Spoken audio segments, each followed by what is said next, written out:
জমে উঠেছে কাঞ্চন উৎসব। বর্ধমান দক্ষিণের বিধায়ক খোকন দাসের উদ্যোগে উৎসবের আয়োজন করা হচ্ছে।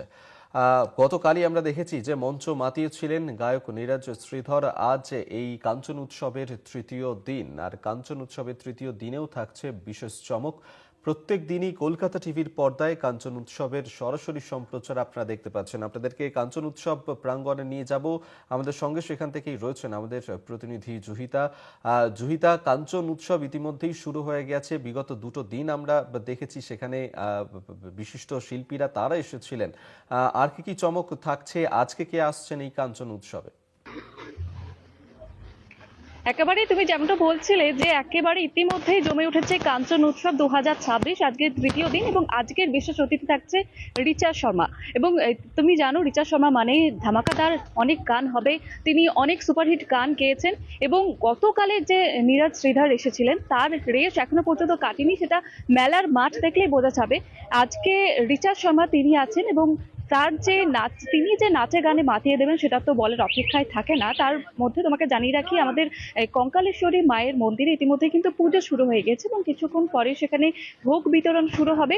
এবং তার পাশাপাশি গতকাল আমরা যে ছবি দেখেছি যে প্রত্যেক দিনের ভিড়কে কিন্তু ছাপিয়ে যাচ্ছে। আজকেও প্রচুর ভিড় হবে এমনটাই উদ্যোক্তারা তারা জানাচ্ছেন।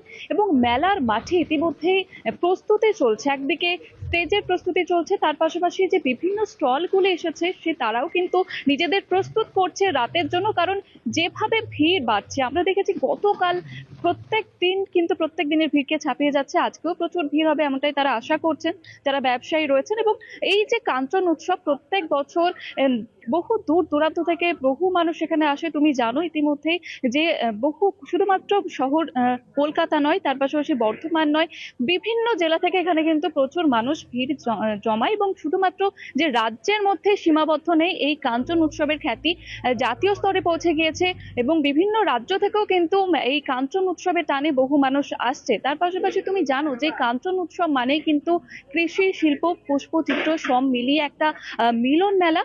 এবং এবারেও কিন্তু আমরা দেখতে পাচ্ছি প্রথম দিন থেকে মানুষের মধ্যে যে উচ্ছ্বাস উন্মাদনা সেটা কিন্তু রয়েছে প্রত্যেক দিন। এছাড়াও আমরা যেরকম দুর্গাপুজো, কালী পুজো সবকিছুর জন্য অপেক্ষা করি, বর্ধমানবাসী মনে হয় এই কাঞ্চন উৎসবের জন্য অপেক্ষা করে একটা গোটা বছর, যে কবে কাঞ্চন উৎসব আসবে। এবং আজকে যে তৃতীয় দিনেও কিন্তু আমরা দেখছি যে মানুষের মধ্যে উচ্ছ্বাস উন্মাদনা কিন্তু এতটুকু কমেনি। তার পাশাপাশি গত বছর থেকে যেটা শুরু হয়েছে তোমাকে জানিয়ে রাখবো যে এই গঙ্গা আরতির ব্যবস্থা করা হয়েছে। গঙ্গা থেকে প্রচুর জল এনে এখানে যে কঙ্কালেশ্বরী মায়ের মন্দিরের পাশে যে পুকুর রয়েছে সেই পুকুরে ঢেলে দিয়ে সেখানে গঙ্গায় পরিণত করা হয়েছে কৃত্রিমভাবে। এবং সেখানে রোজ সন্ধে 6:30টায় গঙ্গা আরতির ব্যবস্থা করা হয়েছে। হরিদ্বার থেকে পণ্ডিতদের নিয়ে আসা হয়েছে, গত বছরও আনা হয়েছিল, এবারও নিয়ে আসা হয়েছে। এবং এটা কিন্তু অন্যরকম একটা আকর্ষণ বলতে পারো, কারণ কাঞ্চন উৎসব 18 বছর ধরে চলছে এবং তার গত বছর থেকে শুরু হয়েছে গঙ্গা আরতির। এবং এই গঙ্গা আরতি দেখতেই কিন্তু বহু মানুষ আসছেন। সন্ধ্যাবেলা থেকে বিকেল থেকে শুরু হয়েছে ভিড়।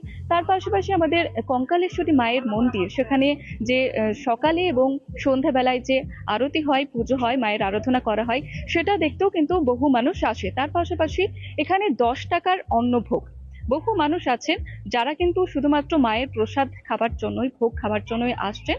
এবং ইতিমধ্যেই কাউন্টারের টিকিট কাটাও কিন্তু শুরু হয়ে গিয়েছে। কারণ তুমি জানো যে এই বিধায়ক খোকন দাসের উদ্যোগে ব্যবস্থা নেওয়া হয়েছে প্রত্যেক বছর এবং প্রত্যেক দিন বহু মানুষ, শুধুমাত্র বর্ধমান নয় তার পার্শ্ববর্তী যে জেলাগুলি রয়েছে তারাও আসেন মায়ের মন্দিরে মাকে দর্শন করতে, তার পাশাপাশি মায়ের যে অন্নভোগ সেটা খাবার জন্য।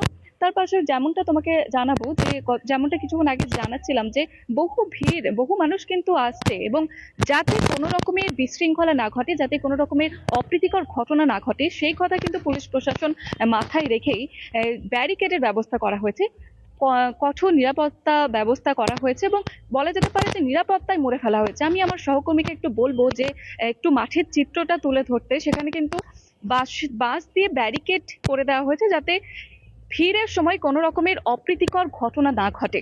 এবং প্রশাসনের তরফ থেকে জল ছিটানো হচ্ছে মেলার মাঠে যাতে ধুলো থেকে কারো কোনো সমস্যা না হয়। সব দিকে কিন্তু নজর রেখেছে প্রশাসন।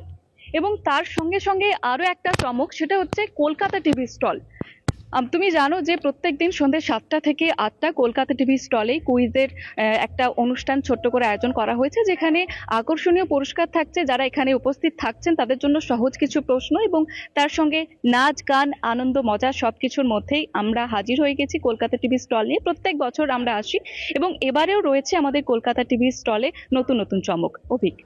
ধন্যবাদ জানাবো জুহিতা তোমাকে। এতক্ষণ সরাসরি আমাদের সঙ্গে কাঞ্চন উৎসব প্রাঙ্গণ থেকে ছিলেন আমাদের প্রতিনিধি জুহিতা, এবং সেখানকার যে ছবি সেটা তুলে ধরছিল জুহিতা। এবং আজও সেখানে রিচা শর্মা আসছেন মঞ্চ মাতাতে, এবং প্রত্যেক দিনই মানুষজন ভিড় জমাচ্ছেন এই কাঞ্চন উৎসব প্রাঙ্গণে, যার সরাসরি সম্প্রচার আপনারা সন্ধ্যে 6টা থেকে দেখতে পাবেন কলকাতা টিভির পর্দায়।